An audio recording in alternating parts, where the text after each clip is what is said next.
우리 교회에서는 수요일 저녁 집회를 시작하기 전에 권사 찬양대에서 모든 준비를 다 마치고 전도사님 사랑합니다, 목사님 사랑합니다 하고 이렇게 인사를 나눕니다. 여러분 모두를 참으로 사랑합니다. 이렇게 우리가 사랑합니다 말을 듣게 되면 참으로 좋지 않습니까? 우리 사람에 대해서 어떤 현인이 말하기를 사람은 사랑을 먹고 살아가는 존재다 이렇게 말하였습니다. 참으로 그런 것 같습니다. 사실 우리는 사랑을 제일 많이 기대하고 또 사랑을 제일 많이 말하면서 살아가게 되는 것입니다. 오늘 본문에서 우리는 참 사랑의 고백을 우리는 들을 수가 있습니다. 사실 우리가 사랑 이렇게 말들 많이 합니다만은, 그런데 때때로 바로 그 사랑이라는 이름으로 우리는 다투기도 하고 또 사랑이라는 이름 가지고 우리는 화내기도 하고 또는 서운해하기도 합니다. 무엇인가 잘못된 것이 그 사랑 속에 있기 때문일 것입니다. 따라서 오늘 본문 말씀을 통해서 우리는 참 사랑이란 바로 이런 것이다 하는 참 모범을 우리는 발견할 수가 있게 되는 것입니다. 오늘 본문 말씀 속에서 사도 바울은 이 갈라디아 교회 교인들을 향한 당신 자신의 사랑을 말하고 있습니다. 먼저 12절에서 형제들아 내가 너희와 같이 되었은즉 너희도 나와 같이 되기를 구하노라 이렇게 말하고 있는 것을 우리는 보게 됩니다. 내가 너희와 같이 되었으니 너희도 나처럼 이렇게 되어야 하지 않겠느냐 하시는 이와 같은 말씀인 것입니다. 바로 이 말씀을 들을 때 우리는 먼저 바로 우리 주님 예수님의 성육신의 그 사실을 우리는 떠올리게 됩니다. 하나님께서 친히 우리 사람의 몸을 입으시고 우리 가운데 오신 것, 바로 하나님께서 우리처럼 되어주신 바로 그 성육신의 사랑을 말이죠. 어느 유명한 신학자가 말하기를 우리가 하나님께로 나아가지를 못하기 때문에 그래서 하나님께서 우리처럼 되어서 우리 속에 오신 것이다 이렇게 말하였습니다. 사실 그렇습니다. 우리 하나님께서 사람이 되셔서 우리 가운데 오셨다는 이 사실은 바로 하나님께서 우리를 향하신 가장 큰 사랑, 바로 그 사랑의 현현인 것입니다. 또한 우리로 하여금 하나님께로 부르시어서 우리로 하여금 하나님의 자녀가 되게 하기 위한 하나님의 사랑의 구체적인 증거가 바로 성육신 이것인 것입니다. 오늘 본문에서 사도 바울은 내가 너희와 같이 되었다고 이렇게 말씀을 하십니다. 여러분 이것이 바로 참 사랑의 첫 번째가 되는 요소인 것입니다. 여러분 사랑이 무엇입니까? 사랑 그 첫째가 바로 내가 너희와 같이 되었다고 하는 바로 이것인 것입니다.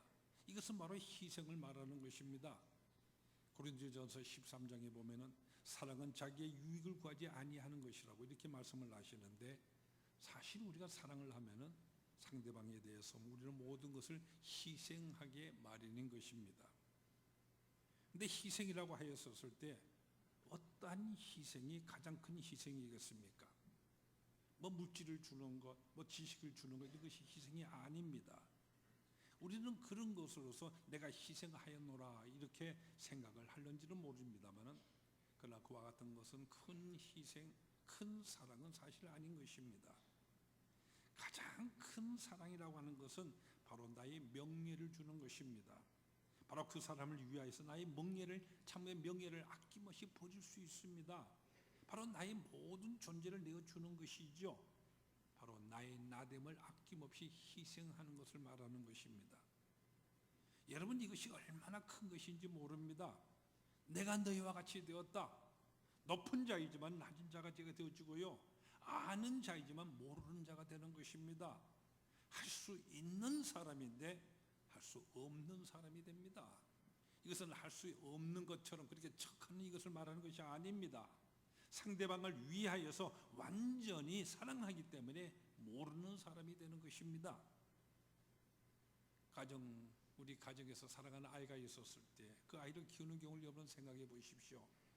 우리 가정에 어린아이가 있게 되어지면 가정의 모든 식구들이 다 어린아이가 된다, 이와 같은 말이 있지 않습니까? 바로 그 아이를 사랑하기 때문에.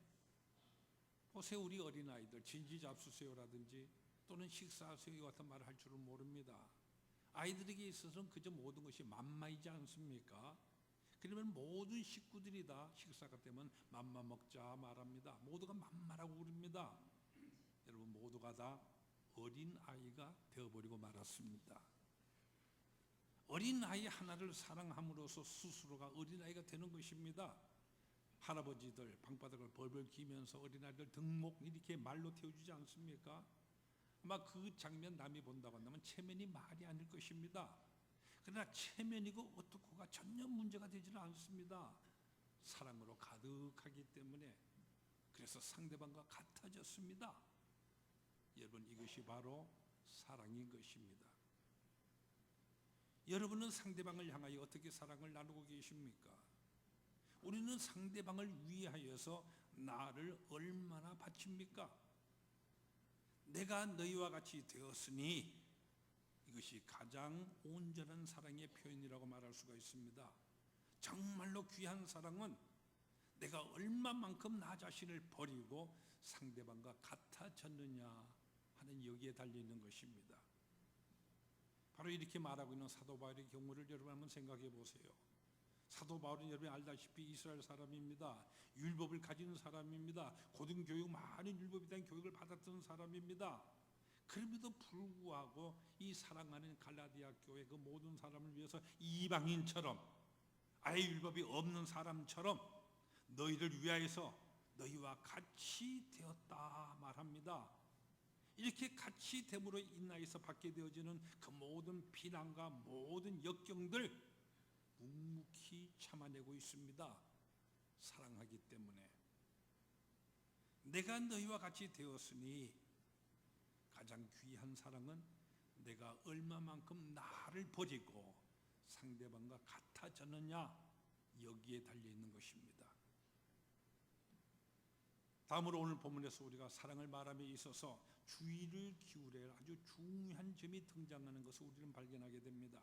그것이 뭐냐면은, 사도 바울이 이렇게 사랑을 말함에 있어서 당신 자기 자신만의 사랑을 말하고 있지 않다고 하는 사실입니다.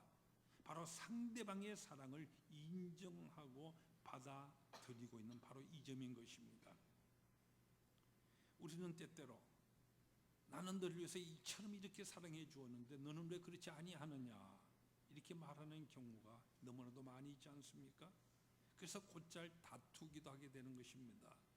그런데 내가 이만큼 사랑해 주었는데 하는 이 말 여러분 궁금하면 생각해 보세요. 결국 내가 한 사랑이라는 그것은 결과적으로는 상대방을 질타하려는 구실밖에는 되지를 못하였다고 하는 것입니다. 여러분 그렇지 않습니까? 사실 내가 이만큼 할 때는 상대방도 저만큼은 한 것입니다. 그걸 그대로 내 쪽에서 알아줌으로써 사랑은 더욱더 깊어가게 되는 것입니다. 오늘 본문에서 사도 바울은 내가 너희를 사랑한 것 같이 너희도 나를 얼마나 사랑해 주었느냐 하는 이것을 말하고 있습니다. 오늘 본문 14절에서 우리는 눈물겹도록 아름다운 말을 듣게 됩니다. 너희가 나를 하나님의 천사와 같이 그리스도 예수와 같이 영접하였도다, 이렇게 말하고 있는 것입니다. 갈라디아 교인들이요, 바로 바울을 영접할 때 이렇게 했다는 그런 말인 것입니다. 그러면 바울이, 이 사도 바울이 과연 그런 말을 들을 만한 그런 인물이었던 것입니까? 여러분 한번 잘 생각해 보십시오. 바울이 예수님처럼 정말 그렇게 훌륭하게 보였습니까? 정말로 환하게 은혜 넘치는 훤하게 보이는 이 같은 인물이었습니까?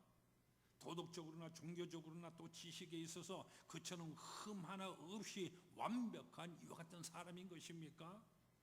큰 능력이나 이적을 행하는 이와 같은 사람으로 늘 보였습니까? 아닙니다. 오늘 본문의 중요한 의미가 바로 여기에 있는 것입니다. 오늘 본문에 보면 사도 바울이 이적을 행했던 이와 같은 이야기가 하나도 나오질 않습니다. 굉장한 능력을 가진 사람으로 보였다고 하지를 않았습니다. 우리가 알다시피 사도 바울 그에게 흠도 있었고 약점도 있었습니다. 그럼에도 불구하고 예수님처럼 그를 영접했다는 사실입니다. 그것은 오로지 사랑하기 때문입니다. 사랑의 힘인 것입니다. 여러분, 사랑이 무엇입니까? 사랑을 말하고 있는 고린도전서 13장에 보면은 여기에 사랑은 어떻고 전부 다 15가지 말하지 않습니까? 그 가운데 가장 먼저 말씀하시는 것이 사랑은 오래 참고 말하고 있습니다. 여러분, 사랑하면 먼저 인내부터 하게 되는 것입니다. 그래서 사랑의 이 척도를 말할 때는 언제나 인내를 내세우게 되는 것입니다. 내가 얼마만큼 참아줄 수 있는가, 내가 몇 시간이나 인내할 수 있는가, 이것을 보면은 그 사람의 사랑의 깊이를 가늠할 수 있게 된다는 말인 것이지요. 어떤 젊은이가 결혼을 앞두고 결혼을 전제로 하고 데이트를 하는데 상대방의 그 사랑과 마음을 시험하기 위해서요, 몇 시에 만나자 이렇게 약속을 해놓고는 일부러 30분쯤 늦게 나갑니다. 그때 상대방이 만일 사람과 약속을 하고 사람을 이렇게 밖에다 세워놓고 시간을 안 지키면 어떻게 하느냐 하고 울상을 지으면서 투덜거린다고 한다면은 이 사람하고는 어렵겠다 이렇게 하고는 교제를 그만둔다고 합니다. 그런데 반대로 그럴 수도 있겠죠. 워낙 길이 요즘 막히고 험하니까 찾아기도 힘드니까 이렇게 한다면은 이 사람은 괜찮은 분이다 하고 교제를 계속한다는 것입니다. 여러분은 얼마만큼이나 기다려줄 수가 있으십니까? 불평 없이 기다릴 수 있는 정도가 얼마만큼이나 되십니까? 가만히 보면은 내 실수는 생각하지 아니하고 남의 실수만 열심히 비판하는 이 같은 사람이 있습니다. 참으로 힘든 사람인 것이죠. 상대방을 위하여서 얼마나 인내할 수가 있는가, 시간적으로 질적으로 내가 얼마나 참을 수가 있는가, 이런 바로 인내입니다. 사랑에서는 인내가 이렇게 중요한 것입니다. 또한 사랑에 있어서는 바로 이해가 중요한 것입니다. 사랑은 이해입니다. 상대방의 모든 점을 내 편이 아닌 그의 편에서 이해하는 것입니다. 우리가 알다시피 영어로 이해라고 하는 이 단어 understand라고 하지 않습니까? understand, 바로 상대방이 그 밑에 서는 것, 여러분 이것이 이해인 것입니다. 상대방의 그 모든 것을 내 편이 아닌 바로 그의 편에서, 그것도 그 사람의 아래에 서서 볼 때에 우리는 이해하게 되는 것입니다.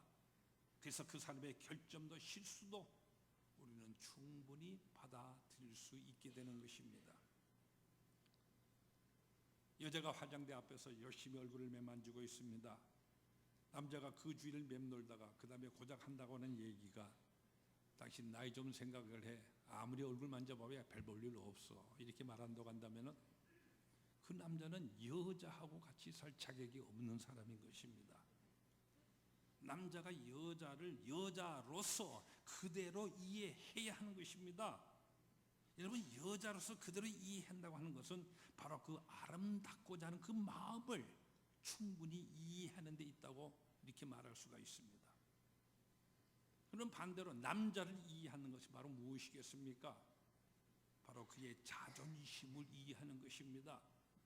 남자의 자존심을 꺾어놓고는 천하에 없는 미인이라고 해도 소용이 없습니다. 명예와 자존심을 짓밟으면서 사랑받으려고 생각하는 것은 오산입니다. 그래서 남자를 잘 조정하려면 먼저 자존심과 명예를 높여줘야 됩니다. 그런 다음에는 모두가 내 마음대로 되는 것입니다. 이렇게 사랑은 서로를 이해하는 데, 언더스탠드 하는 데 있다는 이 사실을 우리는 잊지 말아야 됩니다. 그리고 더욱더 중요한 것은요, 사람의 상대방의 그 허물까지 덮을 수 있어야 됩니다. 이런 말이 있습니다.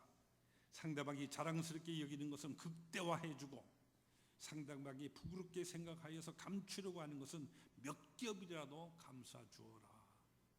여러분, 이것이 바로 사랑인 것입니다. 남의 그 아픈 부분, 이것을 건드리는 것은 바로 악취비입니다. 이것은 살인 행위와 같은 것입니다. 그 사람이 감추려고 하는 것은 정말로 아픈 상처이기 때문입니다. 근데 그것을 건드린다고 하는 것은 마음을 아프게 하고요, 눈물 나게 만드는 것입니다. 잘못된 것이죠. 여러분, 끝까지 덮어주고 감싸주는 것이 바로 진정한 사랑인 것입니다. 이제 여기서 사도 바울은 자기 자신의 예를 들어서 우리에게 말해주고 있습니다. 13절에서 내가 처음에 육체의 약함으로 인하여 너에게 복음을 전한 것은 너희가 아는 바라고 이렇게 말하고 있습니다. 아주 신중한 말씀인 것입니다. 여러분 이 말 조심해서 잘 한번 읽어보십시오. 약함에도 불구하고 복음을 전했다는 그 같은 말이 아닙니다. 약하기 때문에 복음을 전했다는 말입니다. 우리가 영어 성경으로 보면은 because of the weakness라고 말하고 있습니다. 약하기 때문에 복음을 전했다는 말입니다. 여러분 이 말이 이해가 되십니까? 이것은 이론적으로 이해할 것이 아니라 경험 안에서 이해해야 될 것 같은 사실입니다. 실제로 여러분 내가 건강할 때 복음을 전했는지 병들어 있었을 때 내가 진정으로 복음을 전했는지 그것을 여러분 곰곰이 생각해 보십시오. 예수 믿으라고 간곡하게 전하고만 권해본 것이 과연 어느 때였던 것 같습니까? 어떤 사람 병원에 오래 입원해 있으면서 옆에 있는 환자에게 난생 처음으로 진실된 마음으로 예수 믿으십시오 이렇게 전했다고 말해주고 있습니다. 감옥 안에서 이 같은 전도를 해봤던 어떤 사람도 있습니다. 우리 사람이라는 존재가 그렇지 않습니까? 그가 건강하고 만사가 형통하게 이루어진다 싶었을 때 우리는 스스로 생각대로 행동하려고 하기가 쉽습니다. 그러나 여러분 어려운 일을 당할 때에는 병들어 약해졌을 때는 또는 환난을 당하고 공고한 날에는 오히려 우리 사람이 신실해지고 겸손해지고 그래서 그 사명이 아주 순수해져서요 복음을 복음대로 진실된 마음으로 전하게 되는 것입니다. 오늘 보면서 사도 바울은 솔직하게도 자기 자신의 이 같은 약점을 우리에게 다 고백하고 있습니다. 사실 그의 편지에 보면 이 같은 얘기가 여러 군데 나오고 있습니다. 내가 복음을 전하지 아니하면 화를 입거나 저주를 받게 될 것이다. 바로 이 말, 바로 그의 실제적인 경험에서 한 말임을 우리는 알 수가 있습니다. 또한 고린도전서 9장 16절 말씀을 보면은 내가 복음을 전할지라도 자랑할 것이 없으면 내가 부득불할 일임이라 이렇게 수레하고 있습니다. 아무도 사도 바울요 복음을 이렇게 열심히 전할 때는 건강이 유지가 되지만은 좀 게을리하면 어딘가 아주 쑤시고 아팠던 것 같습니다. 이분에 대해서 많은 학자들이 연구를 하고 있는데요. 바울이 이 사실 갈라디아 지방에서 복음을 전하게 된 것은 그가 건강해지면 다른 곳으로 가서 전하려고 했는데 마침 병이 들게 돼서 못 가게 되었고 그곳에 머물렀기 때문이라고 말하고 있습니다. 바로 말라리아라고 하는 병에 걸렸다고 대부분 학자들이 추정을 하는데 그래서 여기에 머물러 있는 동안에 복음을 전한 것입니다. 병들었기 때문에 머물렀고요. 그래서 복음을 전한 것입니다. 그런 교회를 세웁니다. 그래서 오늘 본문 13절에서 내가 처음에 육체의 약함으로 말미암아 너희에게 복음을 전한 것을 너희가 아는 바라 이렇게 말하게 되는 것입니다. 조금 전에 말씀드린 바와 같이 사실 우리 경험 속에서 이와 같은 일들이 충분히 일어나고 있는 그런 일인 것입니다. 병상에서 실패한 가운데서 오히려 전도하게 되었다 하는 이와 같은 경우 같은 말이죠. 그리고 바울은 계속해서 그의 약함에 대해서 14절에서 너희를 시험하는 것이 내 속에 있으되 하고 이렇게 말씀을 합니다. 바로 이 부분에 대해서 우리가 고린도후서 12장 7절 말씀을 보면은 바로 그 약함에 대해서 육체의 가시라고 사탄의 사자라고 이렇게 표현하는 것을 우리는 보게 됩니다. 바로 이 점에 대해서 많은 학자들이 연구하고 있는 그런 사실인데 아마도 사도 바울 주기적으로 두통을 가지고 있었던 이와 같은 편두통 환자인지도 모릅니다. 뭐 요즘 같으면 타이레놀 같은 것으로서 간단하게 해결할 수 있는 얘기가 될지 모르겠습니다만은 당시는 그저 아픈 채로 그대로 다 견뎌야만 했습니다. 또 눈이 아주 어두웠을 것으로 짐작해 봅니다. 다메섹 도상에서 밝은 빛을 본 눈은 좀 나아졌다고는 하지만은 본래적으로 이 눈이 안질이 좋지를 못해서 잘 보지를 못했습니다. 그래서 성경을 기록할 때도 보면은 거의 대부분이 다 대피를 시키는 경우가 많이 있었고요. 또 오늘 본문이 그 다음에 6장 갈라디아 6장 11절 같은 거 보면은 큰 글자로 쓴 것을 보라 이렇게 말씀을 하시는데 그렇게 눈이 잘 보이지 않으니까 이렇게 큰 글씨로 직접 쓰기도 한 것 같은 것을 우리는 짐작해 볼 수 있습니다. 어쨌든 사도 바울 눈이 나빠서요 참으로 많은 어려움을 겪었습니다. 또 말라리아 병이 있었다고도 하는데요. 그러나 가장 결정적인 것은 간질병이 있었을 것이다. 이렇게 많은 학자들이 추정을 해봅니다. 그래서 너희를 시험하는 것이 내 육체 속에 있으되 이렇게 말한 것이라고 말이죠. 여러분 사실 한번 생각해 보세요. 우리가 전도자가 설교자에 대해서 다리가 좀 아프다고 해서 모든 교인들의 믿음의 시험이 될 것까지는 없지 않습니까? 눈이 좀 어둡다고 해서 믿음의 병들 것까지는 없는 사실인 것입니다. 그런데 믿음의 시험이 될 만한 그것이 간질병이라고 한다면 이것은 말이 맞아떨어지는 것입니다. 여러분 실제적인 장면을 생각해 보세요. 여기 설교자가 설교를 하는데 하는 가운데 간질병을 발작을 일으켜서요 거품을 물고 경련을 일으키면서 쓰러지고 있다고 이렇게 한번 생각해 보십시오. 보는 사람들에게 있어서 시험이 되지 않겠습니까? 하나님의 위대한 사자가 되어서 다른 사람의 병을 고치고 큰 능력을 행하면서 다녔어도 그것이 마땅할진데 제병조차도 제대로 고치지 못하고 하물며 간질병을 앓고 있었다고 한다면 충분히 믿음을 시험할 만한 그런 것입니다. 아유 저 사람 위대한 하나님이 종인 줄 아는데 지금 알고 보니 시원치 않은 사람이로구나. 저리 가시고서 어떻게 하나님의 사자야, 어떻게 복음 전하는 자야. 믿음이 없는 사람들 말하기 마련인 것이지 않습니까? 바로 이런 점을 생각하면은 오늘 이야기, 본문의 얘기는 참으로 우리에게 감동을 주게 됩니다. 사도 바울은 이와 같은 어점 속에서 복음을 전합니다. 결정적인 약점을 가지고 있는데도 불구하고 갈라디아 교인들은 그를 없인 여기지도 않았고 버리지도 아니하고요 오직 하나님의 천사와 같이 그리스도의 예수와 같이 그를 영접했다는 것입니다. 참으로 아름다운 얘기가 아닙니까? 참으로 사랑과 인정이 깊은 이와 같은 교회입니다. 바울은 바로 그 점을 말하고 있습니다. 그리고 나가서 한마디 아주 더 중요한 말씀을 하십니다. 오늘 보면 15절에서 너희가 할 수만 있으면은 너희의 눈이라도 빼서 나에게 주었으리라. 사도 바울이 눈이 나빠서 고생하는 것 갈라디아 교인들 다 알고 있었습니다. 성경도 잘 읽을 수가 없고 사람들도 잘 알아지 못해서 여러모로 어려움이 많았습니다. 그래서 우리 같은 사람이 뭐 눈 좀 나쁘면 대수인가, 저분은 정말로 눈이 좋아야만 하는데 내 눈을 저분에게 줄 수 있으면 얼마나 좋으련마, 이렇게 했던 것이겠죠. 뭐 요즘 같으면 눈 오는 게 개안수술 같은 거에 있어서 눈동자도 바꾸고 가지 않습니까? 그러나 당시는 불가능한 사실이었습니다. 그렇기 때문에 할 수만 있다면 내 눈이라도 빼줄 정도로 사도 바울을 그렇게 사랑했다는 말인 것입니다. 근데 여러분 바로 여기에서 아주 중요하고 깊은 뜻이 있는 것을 우리는 발견해야 됩니다. 그것이 뭐냐면은 바로 이와 같은 말을 누가 하고 있느냐 하는 바로 이 사실입니다. 여러분 본문 말씀 자세히 보십시오.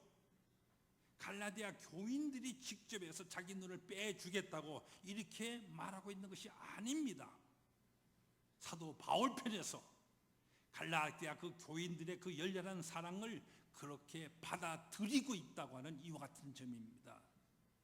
너희들은 너희 눈이라도 나에게 빼어줄 만큼 나를 사랑해 주었다, 이와 같은 말인 것입니다.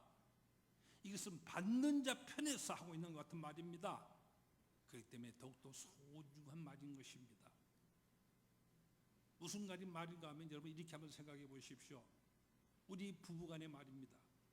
만일 아내가 남편에게 당신을 위해서라면 내 눈이라도 빼주겠습니다 이렇게 말했다고 하십시다. 사실 그만큼 사랑한다는 이와 같은 표현이겠습니다만은 그러나 솔직히 생각해 보면 사실 좀 위태위태하지 않습니까? 그러면서 눈 좀 빼서 내게 다오 하는 이와 같은 경우에는 말이죠. 그러나 남편이 스스로 생각하기에 당신은 나를 위해서 평생을 바쳐서 당신은 할 수만 있다면 눈이라도 나에게 빼어줄 거야 이렇게 한다면 얘기가 다르지 않습니까? 그 안의 사랑 굉장한 사랑으로 보입니다. 또한 굉장한 사랑이 되는 것입니다. 받는 자 편에서 그렇게 느껴지는 이와 같은 사실이기 때문입니다. 모두가 다 이렇게 느끼시면서 그렇게 살아가실 수 있기를 바랍니다. 여러분의 남편이, 여러분의 아내가 여러분을 위해서 눈이라도 빼어줄 것 같습니까? 근데 여기서 중요한 것은요, 바로 내가 그렇게 여길 수 있는 마음이라는 바로 이 사실인 것입니다. 남편이 또는 아내가 그렇게 말하고 있는 것이 아니라 내가 상대방을, 그 사랑을 그렇게 내가 받아들이며 그렇게 인정하는 것입니다. 바로 그렇게 받아들이는 믿음인 것이지요. 그러고 보면은 사랑으로 받아들이는 사도 바울의 바로 그 마음이 귀한 것입니다. 참으로 값진 마음인 것입니다. 간혹 보면은 많은 사랑을 받으면서도요, 전혀 받지 못하는 것처럼 고독해하는 사람들이 있습니다. 바로 마음이 병든 사람입니다. 우리는 반드시 알아야 됩니다. 틀림없이 모두는 다 사랑을 받고 있습니다. 다른 거 다 고사하고서라도 하나님의 그 엄청난 사랑 우리가 이미 다 받았지 않습니까? 단지 받아들이는 그 마음이 부족해서 불행하고 고독하고 절망하게끔 된다는 말씀인 것입니다. 여러분, 참 사랑이 무엇입니까? 결정적인 약점이 있음에도 불구하고 또 믿음을 시험할 만한 것이 있음에도 불구하고 허물을 다 덮습니다. 베드로전서 4장 8절에 사랑은 허다한 죄를 덮느니라 말씀하십니다. 어떤 허물이라도 다 덮어가는 것이 사랑인 것입니다. 또 무엇보다도 내 편에서 그렇게 받아들이는 것입니다.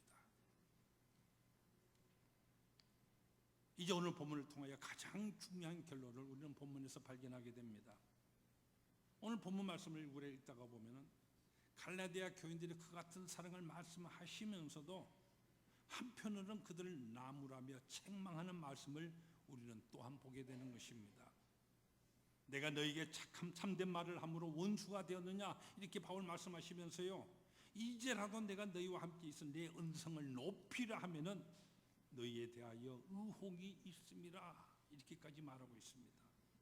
무슨 말씀인가 하면은 너희가 이렇게 눈이라도 빼어줄 만큼 사랑했는데 어째서 지금은 이 모양이 되었느냐, 믿음을 버리고 어디로 가는 것이냐, 이와 같은 말씀인 것입니다. 이것은 바로 이 갈라디아 교인들이요, 유대에서 올라왔던 율법주의자들의 선동에 넘어가서 모든 이단 사설에 넘어가서요, 오늘 본문 바로 앞에 9절에서 말씀하시는 같이 이제는 너희가 더 이상 이방인이 아니라 하나님을 알 뿐더러 더욱이 하나님이 아신 바 되었거늘 어찌하여 다시 약하고 천박한 초등 학문으로 돌아가서 그들에게 종노릇하려 하느냐, 이렇게 말씀하시는 것입니다. 사실 우리들의 삶의 실제가 그렇지 않습니까? 서로 사랑하고 믿는 자들에게 때때로 위기가 다가오기도 하고요, 그렇게 믿는 사이에도 불신의 위기가 다가오기도 하고 사탄의 역사로 인해서 어려움을 겪게 되는 것입니다. 이것은 교인들 상호 간에도 나아가서는 부부 사이에도 있게 되는 현실인 것입니다. 그런데 여기서 중요한 것은 16절에서 사도 바울은 다시 너희를 위하여 해산하는 수고를 하노니, 이렇게 말하고 있는 바로 이 점입니다. 내가 왜 그 모양이냐, 이렇게 질책만 하고 있지를 아니합니다. 그들을 원망하고 나무라고만 있지를 아니합니다. 다시 돌이키지 않으면 너희를 다시 보지 않겠다고 하시지도 않습니다. 오직 뭐라고 말씀하십니까? 너희 속에 그리스도의 형상이 이루기까지 다시 너희를 위하여 해산하는 수고를 하겠노라 하시는 것입니다. 상대방의 사랑에 대해서는 너의 눈이라도 빼서 나에게 주었으리라 하시면서 그렇게 받아들이고요, 또한 그렇게 되도록 다시 해산하는 수고를 하겠노라 하시는 이것입니다. 여러분, 바로 참사랑이 여기에 있는 것입니다. 우리 사람의 최종적인 목적이 무엇입니까? 바로 그리스도의 형상이 이루어지는 것입니다.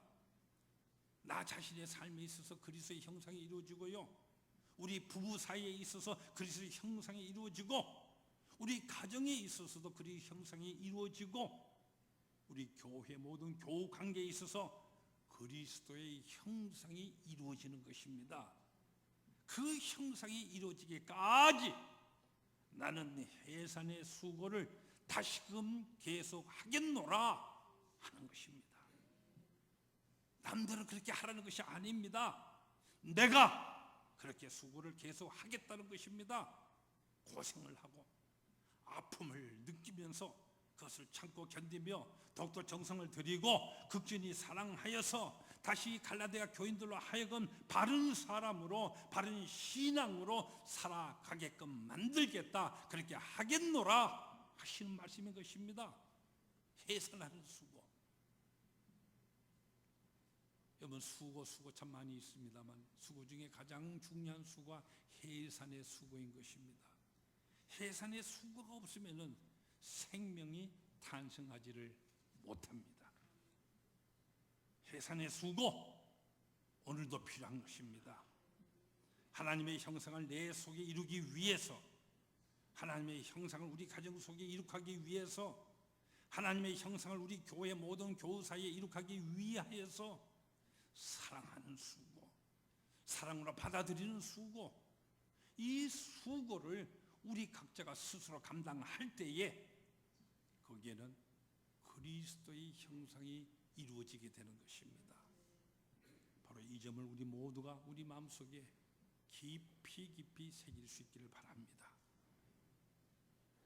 사도 바울의 마음속에 있었던 그 귀한 은혜가 여러분과 저 우리 모두에게 더욱더 임하시기를 축원합니다.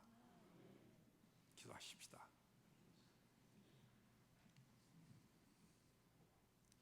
우리는 사랑을 많이 말하며 사랑받기를 원합니다.